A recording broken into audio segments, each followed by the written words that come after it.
नमस्कार, स्वागत है आपका। मैं हूं आपके साथ शाहनवाज मिर्जा। केंद्र सरकार ने lieutenant general retired Anil Chauhan को नया चीफ ऑफ डिफेंस नियुक्त कर दिया है और बिपिन रावत के बाद दूसरे सीडीएस बनाए गए।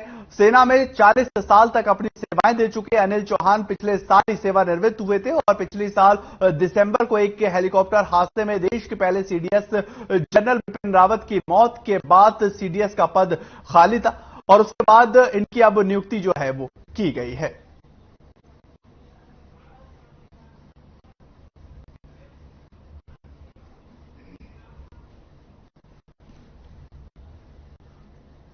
आपको बताएं कि आखिर अनिल चौहान जो है वो कौन है। अनिल चौहान को नया चीफ ऑफ डिफेंस बनाया गया। 40 साल तक अपनी सेवाएं इन्होंने दी हैं। 31 मई 2021 को सेवानिवृत्त अनिल चौहान हो गए थे। विपिन रावत के बाद दूसरे देश के सीडीएस जो है अनिल चौहान को बनाया गया है। 18 मई 1961 को अनिल चौहान का जन्म हुआ था। 1981 में सेना की 11वीं गोरखा राइफल में भर्ती हुए थे। मेजर जनरल के रूप में उत्तरी कमान में इन्फेंट्री डिवीजन की कमान संभालते हुए अनिल चौहान नजर आए थे। सितंबर 2019 से पूर्वी कमान के general officer commanding in chief भी अनिल चौहान बने रहे हैं। अनिल चौहान को नया चीफ ऑफ डिफेंस जो है वो भारत का नियुक्त किया गया है। विपिन रावत के बाद दूसरे सीडीएस अनिल चौहान होंगे। विपिन रावत की मौत के बाद यह पद जो है वो खाली था और उसके बाद आज सीडीएस जो है भारत को नया मिल गए जिनका नाम अनिल चौहान है और अनिल चौहान को नया सीडीएस नियुक्त किया गया है। आपको बताएं कि अनिल चौहान आखिर कौन है, किस तरह से इनका जो करियर है वो रहा। अनिल चौहान को नया चीफ ऑफ डिफेंस नियुक्त कर दिया गया और नियुक्त इस वजह से किया है क्योंकि जो सेवा काल था बहुत शानदार अनिल चौहान का रहा है और सीडीएस के पद को लेकर यह माना जाता है कि उस शख्स को नियुक्त किया जाता है जो तीनों सेनाओं का अच्छे से नेतृत्व कर सके, तीनों सेनाओं की बातें गवर्नमेंट तक पहुंचा सके और तीनों सेनाओं को लेकर साथ चल सके। उसको लेकर सीडीएस की नियुक्ति की जाती है और पहला पद सीडीएस का इस देश के अंदर विपिन रावत के रूप में नियुक्त किया गया था। लेकिन दुर्भाग्यपूर्ण जब उनकी मृत्यु हो गई उसके बाद से यह पद दरअसल खाली पड़ा हुआ था, लेकिन अब इस पद को भरा गया है और अनिल चौहान वो चेहरा बनाए गए हैं जो भारत की तीनों सेनाओं को एक साथ लेकर आगे बढ़ते हुए नजर आएंगे। क्योंकि सीडीएस होने से हमारी भारतीय सेना को काफी ज्यादा बल मिलता हुआ नजर आएगा। उनको लेकर एक चीफ होगा, वो उनकी बातों को सुनेगा, गवर्नमेंट तक उनकी बातों को पहुंचाएगा। जो हमारी सेना की पॉलिसियां हैं वो गवर्नमेंट तक जाती हुई नजर आएंगी और उसी को लेकर सीडीएस का पद भारत सरकार ने बनवाया और सीडीएस के रूप में पहला पद विपिन रावत को दिया गया था। क्योंकि विपिन रावत को पूरा देश, पूरी दुनिया जो है वो जानती थी किस तरह से ऑपरेशन, जो सक्रिय ऑपरेशन होते थे उसमें उनकी भूमिका रहा करती थी और अपनी जो बटालियन, जो अपने देश की सेना होती थी उसको किस तरह से सुरक्षित रखते थे और किस तरह से उनका मनोबल बढ़ाते थे, उसको लेकर भी हमेशा विपिन रावत को याद किया जाता है। लेकिन अब नए सीडीएस के रूप में अनिल चौहान की नियुक्ति हुई है और इनका भी वही दायित्व होगा जो विपिन रावत निभाते नजर आ रहे थे। आपको बताएं 1981 में सेना में भर्ती हुए थे। महज 20 साल की उम्र में गोरखा राइफल में 11वीं गोरखा राइफल में इनकी नियुक्ति की गई थी और 1981 से लेकर बीते साल तक भारतीय सेना, अपनी सेवा देते हुए भारतीय सेना में अनिल चौहान नजर आए। 1 साल इनको सेवानिवृत्त हुए हुआ और उसके बाद अब जाकर सीडीएस के पदभार पर अनिल चौहान को नियुक्त किया गया। इससे वाकई में एक बल जो है वो मिलता हुआ नजर आएगा और भारतीय सेना काफी ज्यादा मजबूत होती नजर आएगी।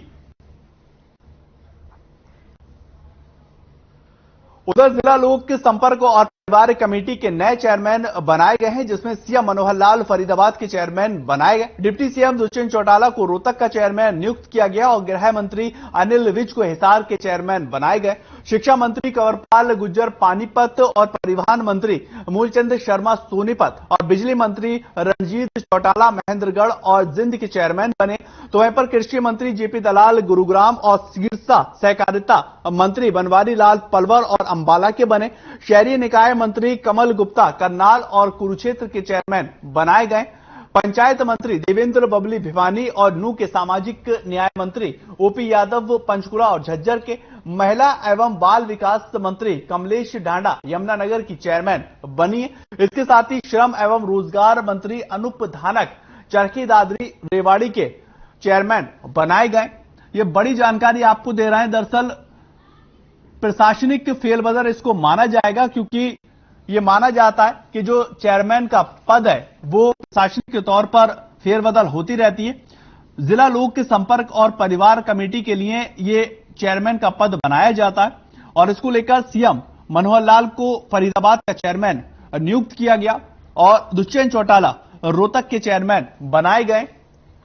इससे लोक संपर्क, जिले के जो लोक संपर्क की स्थिति है वो और परिवार कमेटी को लेकर कार्य किया जाएगा और क्या इससे आगामी चुनाव पर भी असर पड़ता हुआ नजर आएगा, क्योंकि पंचायती चुनाव, विधानसभा के चुनाव, लोकसभा के चुनाव सामने है। उस लिहाज से भी यह कार्य किया जा रहा है ताकि लोगों के बीच में जो मंत्री हैं वो जाएं और अपने अपने क्षेत्र को लेकर जो समस्याएं हैं वो गवर्नमेंट तक पहुंचाते हुए नजर आए। उसी को लेकर ये नए चेयरमैनों की नियुक्ति की गई है और आप अपनी टीवी स्क्रीन पर देख रहे हैं ये मंत्री जिनको चेयरमैन जहां जहां का बनाया गया है। अगर बात की जाए सहकारिता मंत्री बनवारी लाल पलवर और अंबाला के चेयरमैन उनको नियुक्त कर दिया गया। ये बड़ी अपडेट आपको दे रहा है। डिप्टी सीएम रोहतक के रूप में बने हैं और सीएम मनोहर लाल को फरीदाबाद का नया चेयरमैन बनाया गया है। सीएम मनोहर लाल को फरीदाबाद का चेयरमैन बनाया गया और डिप्टी सीएम को रोहतक का चेयरमैन बनाया गया है।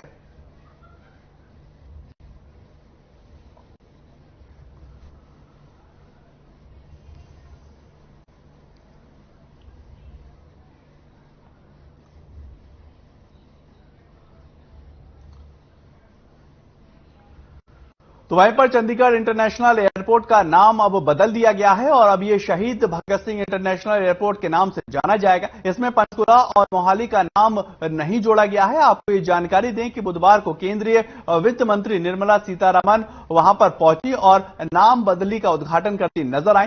इस मौके पर केंद्रीय मंत्री वीके सिंह और अंबाला पंजाब के सीएम भगवंत मान और हरियाणा के डिप्टी सीएम दुष्यंत चौटाला और अनिल विज के साथ दोनों राज्यों के गवर्नर मौजूद रहे।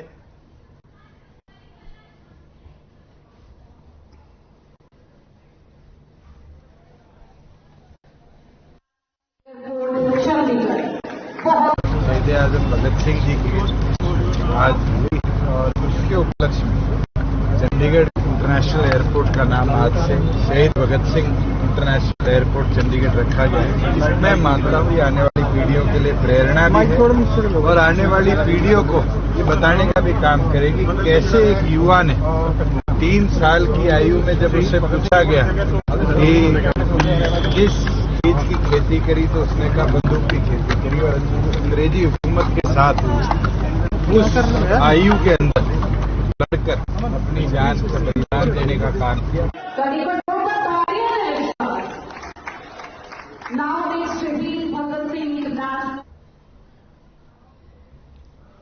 पर्यावरण प्रदूषण पर सख्त रवैया अपनाते हुए नेशनल ग्रीन ट्रिब्यूनल यानी कि एनजीटी ने हरियाणा सरकार को 100 करोड़ रुपए का हर्जाना लगा दिया और एनजीटी का साफ तौर पर कहना है कि चीनी कंपनी यानी कि eco green energy private limited ने साल 2017 में कॉन्ट्रैक्ट सौंपा गया था, लेकिन वो कंपनी कूड़ा निस्तारण के लिए कोई भी खास कार्य करती हुई नजर नहीं आ रही है और इसके एवज में सरकार से भी जवाब एनजीटी ने मांगा। क्या है पूरा मामला, इस खास रिपोर्ट से समझे।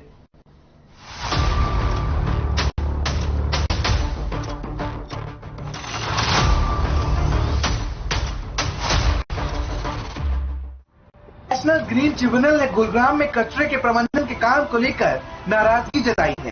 एनजीटी ने पर्यावरण और सार्वजनिक स्वास्थ्य को नुकसान पहुंचाने के लिए हरियाणा सरकार को जिम्मेदार ठहराते हुए 100 करोड़ रुपए का जुर्माना लगाया है। सरकार को 1 महीने के भीतर जुर्माने की राशि जमा करने के आदेश दे दिए गए हैं। कूड़ा प्रबंधन के काम को देख रही एजेंसी इको ग्रीन के कामकाज की समीक्षा के लिए हरियाणा राज्य प्रदूषण नियंत्रण बोर्ड के अध्यक्ष की अगुवाई में एक 9 सदस्यीय कमेटी गठित की गई है। 2 सप्ताह में कमेटी को बैठक करके एक्शन प्लान तैयार करने के आदेश दिए गए हैं। तो वहीं 30 सितंबर तक कार्रवाई रिपोर्ट देने के भी आदेश दिए गए हैं। ध्यान रहे कि चीन की eco green energy private limited company के खिलाफ ढेरों शिकायतें आ रही हैं। शिकायतें स्थानीय लोगों की तरफ से आ रही थी। आरोप लगाया जा रहा था कि गुरुग्राम, दिल्ली से लेकर चंडीगढ़ तक प्रभावशाली लोग इस कंपनी की लापरवाही को संरक्षण दे रहे हैं। एनजीटी के चेयरमैन जस्टिस आदर्श कुमार गोयल की प्रधान पीठ ने हाल ही में अपने आदेश में कहा कि दिसंबर 2020 को मुख्यमंत्री द्वारा एक बैठक और एक सीनियर आईएएस अधिकारी की नियुक्ति का कोई ठोस परिणाम नहीं निकला। वेस्ट एनर्जी प्लांट की स्थापना के लिए 10 एकड़ जमीन सौंपने में 1 साल का समय लगा, जिसकी याचिका सुनवाई के बेंच कर रही थी। उसमें कहा गया है गुरुग्राम के बांधवारी लैंडफिल साइट पर करीब 33 लाख मीट्रिक टन ठोस कचरा इकट्ठा हो गया है। कचरे को प्रोसेस करने की बजाय उसे जलाया जा रहा है, जिससे कि गुरुग्राम की हवा प्रदूषित हो रही है।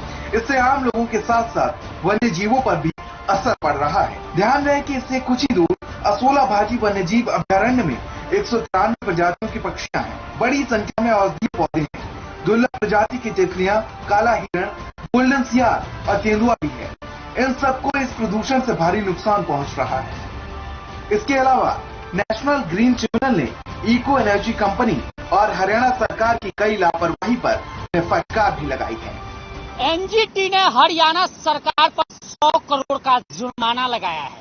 दरअसल आपको बता दें कि मेरे पीछे जो देख रहे हैं यही इको ग्रीन है, जिसे 2017 में हरियाणा सरकार ने गुरुग्राम का कूड़ा उठाने का ठेका दिया था और इस कूड़ा उठाने की ठेकेदारी मिली और जो जानकारी है उसके मुताबिक करीब 22 साल का एग्रीमेंट बना। यह भी जानकर आपको हैरानी होगी कि अमूमन साल, 2 साल या 3 साल का एग्रीमेंट होता था, लेकिन यहाँ 22 साल का एग्रीमेंट हुआ और कंपनी ने कूड़ा उठाना शुरू किया। कंपनी पर आरोप है कि जो नियमों की उन्होंने अनदेखी की है और जो नियम बने थे उस नियमों का फॉलो नहीं किया जा रहा है और कहीं ना कहीं इससे वायु प्रदूषण और प्रदूषण के साथ साथ जो बंधवाड़ी में कूड़ों का एक पहाड़ इकट्ठा हो गया है, करीब 38 मीटर ऊंचाई है उस पहाड़ की, और जिस कूड़े की वजह से आसपास के लोगों में भयानक बीमारियां फैल रही है। जो वन्य जीव हैं वो कूड़े जलाने की वजह से वो परेशान है और इन तमाम शिकायतों को लेकर शिकायतें एनजीटी में दर्ज की गई थी और उस पर सुनवाई करते हुए एनजीटी ने 100 करोड़ का जुर्माना लगाया है। तो ये पूरा वाकया गुरुग्राम के इस इको ग्रीन का है। हालांकि अब विपक्ष भी इस पर सवाल उठाना शुरू कर दिया है कि वो जुर्माना की जो राशि है वो किससे भरी जाएगी, क्या जनता की गाढ़ी कमाई से भरी जाएगी और क्या इको ग्रीन से ये जुर्माना वसूल किया जाएगा। ये तमाम बातें खबर चरखी दादरी से आ रही है, जहां पर झोझू खंड विकास और पंचायत विभाग कार्यालय में पंचायत चुनाव के लिए ड्रॉ निकाला गया और इस आरक्षण प्रक्रिया में चरखी दादरी एसडीएम अनिल यादव ने भी शिरकत की। साथ ही साथ ग्रामीणों की मौजूदगी में ड्रॉ प्रक्रिया पारदर्शी तरीके से संपन्न की गई और जानकारी के मुताबिक झोझू खंड 47 ग्राम पंचायत में सरपंच पद के लिए 8 ग्राम पंचायत अनुसूचित जाति और 4 ग्राम पंचायत पिछड़ा वर्ग 1 के लिए आरक्षित की गई है, जो गांव रुदलौड़, पिचौप और गुड़ाना के साथ साथ जावा ग्राम पंचायत बनी है।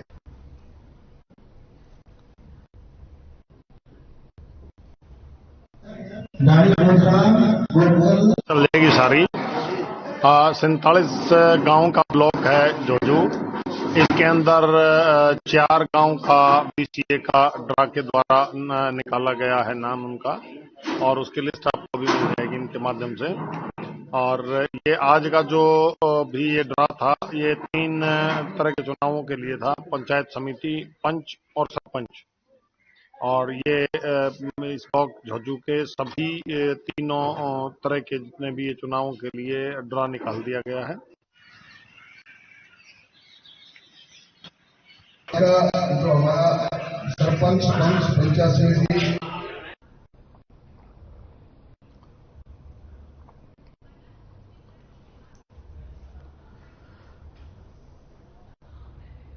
वहीं पर प्रदेश भर के अंदर भारतीय किसान यूनियन जिला मुख्यालय पर मुस्तरखा मालिकाना जमीन के इंतकाल को लेकर प्रोटेस्ट किया गया है और जहां पर सड़क पर अर्धनग्न होकर मिनी सचिवालय के सामने पहुंचकर प्रशासन के खिलाफ जमकर नारेबाजी की गई। सोनीपत, कैथल, यमुनानगर, करनाल, फतेहाबाद सहित कई जगहों पर यह प्रदर्शन किया गया और मुस्तरखा मालिकाना जमीन को लेकर आदेश की प्रक्रियाएं जलाकर इसका विरोध प्रदर्शन किया गया और ये कहा गया है कि सरकार उनके पुरखों की जमीन को पंचायत के नाम पर हथियाना चाहती है और ऐसा किसान किसी भी सूरत में नहीं होने देंगे। 6 तस्वीरें आप देखिए। पहली तस्वीर कैथल की और दूसरी करनाल, तीसरी यमुनानगर की और चौथी सोनीपत और 5वीं फतेहाबाद के साथ छठी कुरुक्षेत्र की है और साफ तौर पर किसानों ने अर्धनग्न होकर अपना प्रदर्शन किया और उन्होंने कहा कि पंचायत के नाम पर अपनी पुरखों की जमीन नहीं जाने देंगे।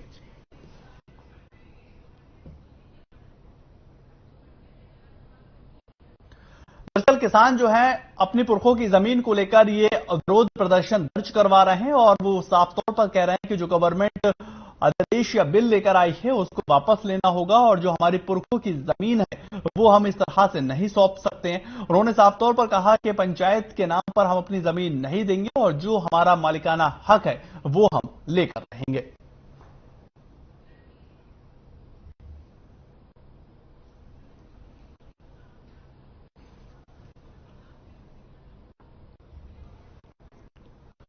तो वहीं पर प्रदेश की मनोहर सरकार गैंगस्टर पर नकेल कसने के लिए डबल अटैक कर रही है और इसी कड़ी में लोहारू के गैंगस्टर मिंटू उर्फ बिट्टू के अवैध मकान पर प्रशासन का पीला पंजा चला है और मिंटू गैंगस्टर लॉरेंस बिजनोई गैंग का गुर्गा बताया जाता है। आरोप है कि मिंटू ने सोरला जद्दी गांव में पंचायत की जमीन पर अवैध कब्जा कर अपना घर बनवाया था और आरोपी पर हत्या सहित कई अन्य मामले दर्ज हैं और साथ ही साथ सिद्धू मूसेवाला केस में दिल्ली के तिहाड़ जेल में फिलहाल बंद है।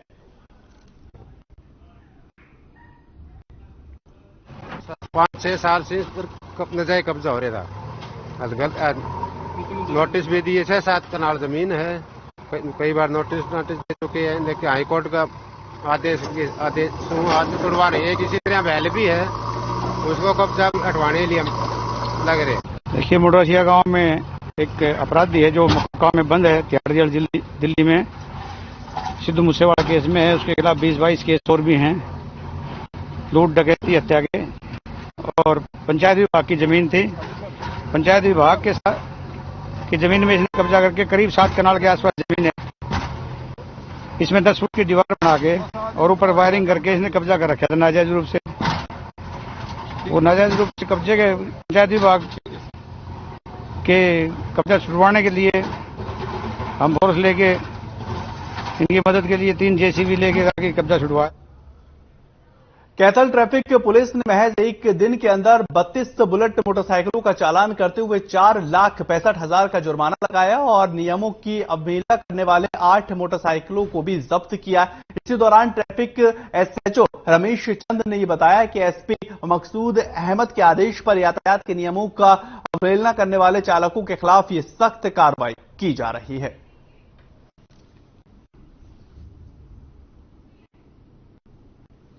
जी, किस तरह का अभियान है और क्या कुछ अपनी तरफ से स्पेशल?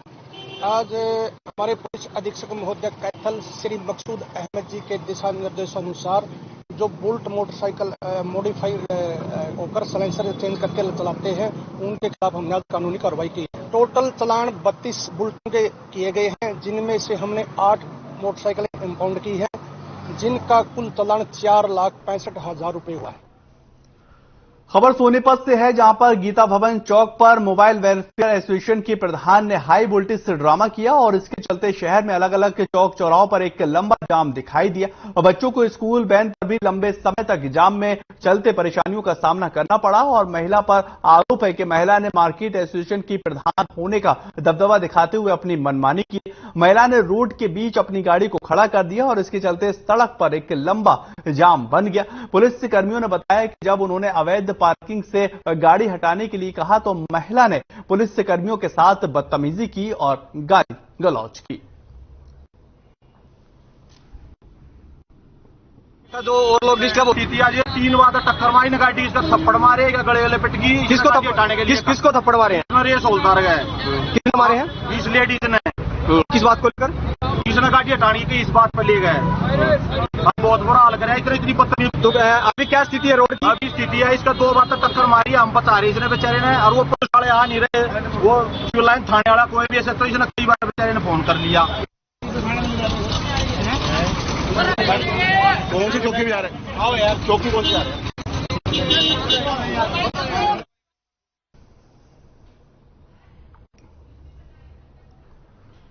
कुरुक्षेत्र के कस्बा शाहबाद और आसपास के क्षेत्रों से गुजर रही मारकंडा नदी का जलस्तर उफान पर है और पहाड़ों में हुई बारिश के बाद नदी का जलस्तर लगातार बढ़ रहा है। इसी की वजह से मारकंडा के आसपास के दर्जनों गांव काफी ज्यादा प्रभावित हो चुके हैं और इसको लेकर चिंताएं किसानों की भी बढ़ी हुई है। किसानों की हजारों एकड़ फसल जो है वो बर्बाद होने के कगार पर है और नदी के पानी से फसल खराब हो गई। ग्रामीणों का कहना है कि हर साल इसी समस्या का सामना करना पड़ता है और हर साल बेमौसम बरसात और नदी के बढ़ते जलस्तर और फसलों के साथ आम जन को काफी परेशानियों का सामना करना पड़ता है।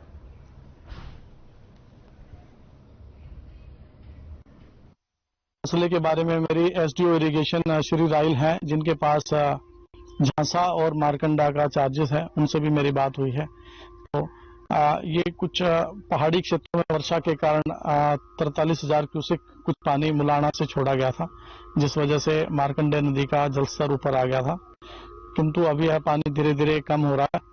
2-3 दिन से लगातार बारिश होने की वजह से हमारे यहाँ इतना पानी हो गया और कॉलेज में जाते ही दिक्कत आती है। सुबह बस भी नहीं आती है और शाम को भी नहीं आती पानी की वजह से। अब देखो पूरी यूनिफॉर्म गिल्ली हो गई है, पूरी यूनिफॉर्म गिल्ली हो गई। अब जाएंगे, सुबह भी जाना है कॉलेज, फिर सुबह फिर यही। इनमें दोनों गाँव में नुकसान इतना, सब फसल बर्बाद हो जाए। एक कठुआ और तंगोर, इन्हीं दोनों गाँव में बहुत नुकसान है और इन्हीं गाँव का दोनों का बंधना चाहिए दूर से दूर तक। यहाँ 100-700-800 एकड़ का है, कुछ फतेहगढ़ की है, कुछ तंगोर की है और कुछ हमारी यहाँ गाँव कठुए की फसल है। वोट लेने के टाइम आवा यहाँ से, अदरवाइज यहाँ कोई सेवा देने के लिए नहीं आ रहा। ये समस्या हम तो बचपन से ही देख रहे हैं, 30 साल के हो गए, हम तो ऐसे ही देख रहे हैं। इसका कोई समाधान नहीं है।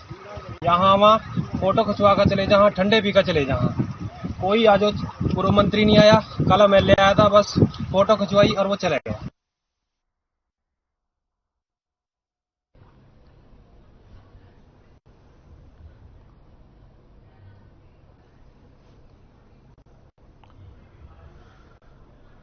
भवानीखेड़ा के आसपास के सैकड़ों किसानों ने अपनी खराब हुई फसलों की मुआवजे को लेकर मांग अब प्रशासन के आगे रख दी है और प्रशासन से गुहार लगाते नजर आए। किसानों ने तहसीलदार के माध्यम से उपायुक्त भिवानी, कृषि मंत्री और मुख्यमंत्री से गुहार लगाए हुए उनको ज्ञापन सौंपा और बुधवार को सैकड़ों किसान भवानीखेड़ा तहसील परिसर में इकट्ठा हुए और जमकर प्रशासन के खिलाफ नारेबाजी की और किसानों की मांग है कि उनकी बारिश से फसल खराब हुई है उसकी गिरदावरी करवाई जानी चाहिए। साथ ही सरकार की ओर से किसानों को प्रति एकड़ 60,000 रुपए मुआवजा दिया जाए और किसानों ने यह भी बताया है कि बारिश में उनकी लगभग 90% तक फसल बर्बाद हो गई है और इसी के चलते किसानों को भारी नुकसान उठाना पड़ा है।